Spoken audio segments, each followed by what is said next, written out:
57 ಅಡಿ ಎತ್ತರದ ಈ ಕಲ್ಲಿನ ಮಹಾಬಾಹುಬಲಿ ಒಬ್ಬ ಮಹಾರಾಜನ ಅಪಾರ ಚಿನ್ನದ ಕಾಣಿಕೆಯನ್ನು ಯಾಕೆ ತಿರಸ್ಕರಿಸಿದ ಗೊತ್ತಾ? 1000 ವರ್ಷಗಳ ಹಿಂದೆ ಚಾವುಂಡರಾಯ ಅನ್ನೋ ಬಲಿಷ್ಠ ಸೇನಾಧಿಪತಿ ತನ್ನ ಭಕ್ತಿಯ ಹೆಮ್ಮೆಯನ್ನು ತೋರಿಸೋಕೆ ಅಂತಾನೆ ಒಂದೇ ಬೆಟ್ಟದಲ್ಲಿ ಈ ಬೃಹತ್ ಮೂರ್ತಿಯನ್ನ ಕೆತ್ತಿಸಿದ. ಮೂರ್ತಿ ಸಿದ್ಧವಾದಾಗ ದೊಡ್ಡ ಪೂಜೆ ನಡೆಯಿತು.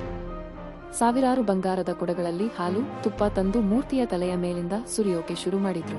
ತನ್ನ ಆಸ್ತಿ ಅಧಿಕಾರದ ಗತ್ತಿನಲ್ಲಿ ಚಾವುಂಡರಾಯ ಇದನ್ನ ಹೆಮ್ಮೆಯಿಂದ ನೋಡ್ತಿದ್ದ. ಆದರೆ ಅಷ್ಟರಲ್ಲೇ ಅಲ್ಲಿ ಯಾರೂ ಊಹಿಸದ ವಿಚಿತ್ರವೊಂದು ನಡೆಯಿತು.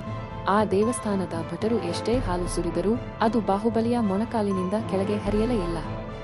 ಅಲ್ಲೇ ಮಂತ್ರ ಹಾಕಿದ ಹಾಗೆ ನಿಂತುಬಿಟ್ಟು ಸೇನಾಧಿಪತಿಯ ಗರ್ವವೆಲ್ಲ ಧೂಳೀಪಟವಾಯಿತು. ನನ್ನ ಭಕ್ತಿ ದೇವರಿಗೆ ಇಷ್ಟ ಇಲ್ವಾ ಅನ್ನೋ ಭಯ ಅವನನ್ನ ಕಾಡತೊಡಗಿತು. ಅದೇ ಸಮಯದಲ್ಲಿ ಗುಳ್ಳಿಕಾಯಜಿ ಅನ್ನೋ ಒಬ್ಬ ಬಡವೃದ್ಧೆ ಗುಂಪಿನಿಂದ ಹೊರಗೆ ಬಂದ್ಲು.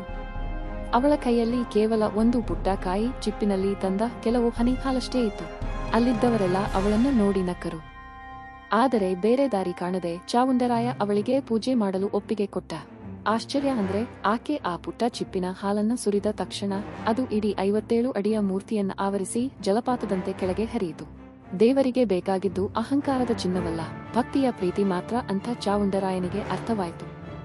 ಅವನು ಅಜ್ಜಿಯ ಕಾಲಿಗೆ ಬಿದ್ದ. ಅದಕ್ಕೆ ಇಂದಿಗೂ ಎಲ್ಲರೂ ಕೇಳುವುದು,